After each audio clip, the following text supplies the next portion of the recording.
Good evening, everyone. Welcome to the channel. Before I begin, here are my disclaimers. Today I am going to give you an update about Paychex Inc. quarterly report. Paychex Inc. provides a wide range of human capital management, HCM, solutions for small to medium-sized businesses across the United States, Europe, and India. At the core of its offerings are payroll services, including payroll processing, tax administration, employee payment, and regulatory compliance.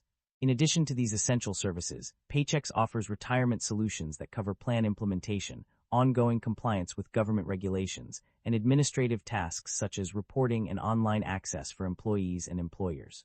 The company also provides HCM solutions that span the entire employment lifecycle, from recruiting and hiring to talent management and acquisition. Paychex's payroll solutions include calculation, preparation and delivery of employee payroll checks, production of internal accounting records, and preparation of federal, state, and local tax returns.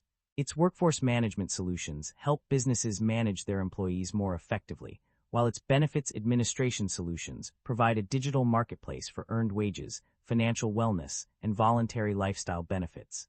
The company also offers HR support through its HR Partner Plus solution, which provides non-payroll clients with access to professionally trained HR representatives.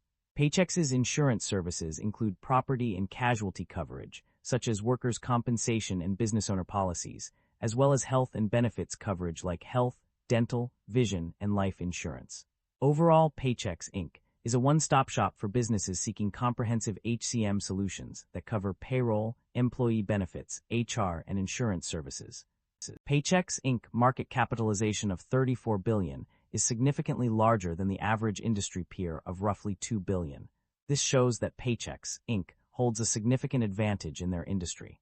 Paychex Inc. trades at a higher price-to-earnings ratio of 21 times and a higher price-to-book ratio of 8.35 times relative within the industry. This makes the stock appear much more overvalued compared to its peers. However, the broader industry is also trading at elevated valuation levels, suggesting sector-wide optimism rather than company-specific overvalue. Investor should evaluate if the stock is worth its premium price. The leverage on the balance sheet appears elevated, with liabilities of 75% of total assets. This raises some concern, and we should examine the industry and nature of the business to determine whether they justify the elevated leverage. Liabilities have grown faster than assets and equity, which is somewhat concerning. However, asset growth remains positive, suggesting management may be temporarily leveraging liabilities to fund expansion. Shareholder equity has expanded consistently over the past 5 years, with growth supported by rising operating income. This suggests the company is profitable and financially sustainable. The share count has increased over the past 5 years, while revenue has continued to grow. This suggests the business may rely on shareholder dilution to fund expansion.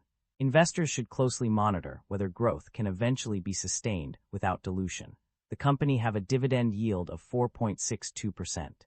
The income statement shows that the company have been growing its revenue annually and the operating income have been increasing. This shows that the business model works and the business is expanding. The primary drivers of revenue growth or decline can be identified through a review of key financial metrics and industry trends. On the growth side, management solutions such as payroll and HCM services, HR outsourcing, and retirement solutions have contributed significantly to revenue expansion.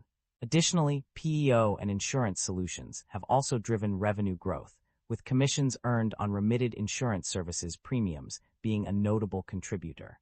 Furthermore, core business revenue has seen substantial growth, increasing by $225 million from 2025 levels.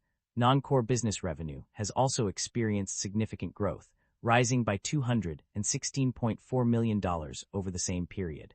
These trends suggest that the company's diversified offerings and strategic acquisitions have been effective in driving revenue expansion. In contrast, there are no explicit mentions of revenue decline drivers. However, certain factors may have contributed to a decline in net income and other financial metrics. For instance, an increase in provision for credit losses and a decrease in write-offs and recoveries may have impacted profitability. Additionally, integration challenges related to acquisitions, changes in insurance rates, and macroeconomic factors affecting small and medium-sized business clients may also be relevant considerations. Net income experienced fluctuations in 2026 compared to the previous year. Initially, it decreased by 1.4% from $1,360.1 million in 2025 to $1,339.5 million in 2026. However, for the third quarter of 2026, net income increased by 8% to $560.3 million compared to the same period in 2025. Conversely, for the 9 months of 2026, it decreased by 2% to $1,300 million. Profit margins also underwent changes. The operating income margin and net income margin both declined from 43.3% and 32.7% in 2025 to 39% and 29.4% in 2026, respectively.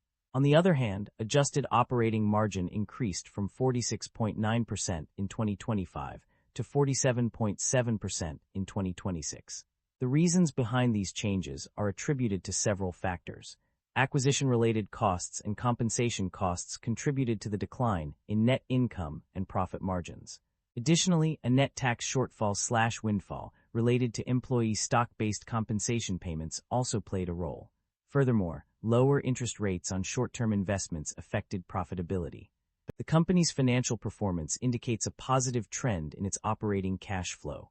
For the year 2025, the net cash provided by operating activities was $1,557.1 million. This figure increased to $1,975.8 million for the 9 months ended February 28, 2026. The significant increase in operating cash flow suggests that the company is efficiently managing its operations and generating sufficient funds from its core business activities.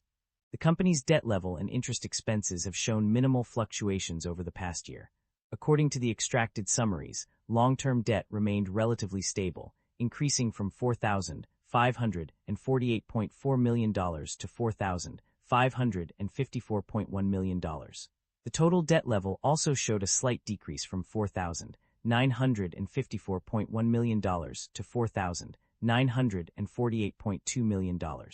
These changes are not significant enough to indicate any major shifts in the company's financial position. In terms of interest expenses, there is some variation in the numbers provided across different sections of the report.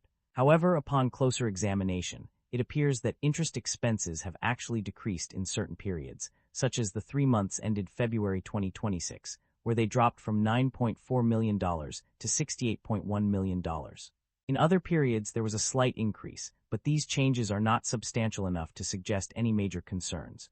Overall, it seems that the company's debt level and interest expenses have remained relatively stable over the past year, with only minor fluctuations in certain periods. Management is optimistic about the company's outlook, citing several key factors that will drive growth. The acquisition of Paychex has expanded the company's upmarket position and cross-sale potential, while also contributing to revenue growth through integration and operating performance improvements. Additionally, management anticipates earnings per share growth as a result of the acquisition and operational enhancements. In terms of investment strategy, management is focused on balancing long-term and short-term investments based on market conditions and variable cash flows. This includes investing in high credit quality securities with minimal exposure to interest rate changes, as well as prioritizing short to intermediate-term instruments to optimize liquidity. Management will continue to monitor market and economic conditions to adjust their investment strategy as needed. Overall, management's outlook is one of growth and stability, driven by the acquisition of Paychex and a thoughtful investment approach that balances risk and return. The company has made several key transactions through its acquisitions and divestitures. In terms of acquisitions, the company has purchased Paychex on multiple occasions, with no specific amount mentioned for one of these deals. Additionally, it acquired capital assets worth $10.7 million. These purchases are significant investments in the company's growth and expansion. On the other hand, the company has also made divestitures to reduce its financial obligations. One notable example is the termination of a $250 million credit facility with PNC Bank, N.A., which was completed on January 23, 2026. Furthermore, the company issued senior notes worth $400 million as part of its divestiture efforts. These transactions demonstrate the company's strategic approach to managing its finances and assets.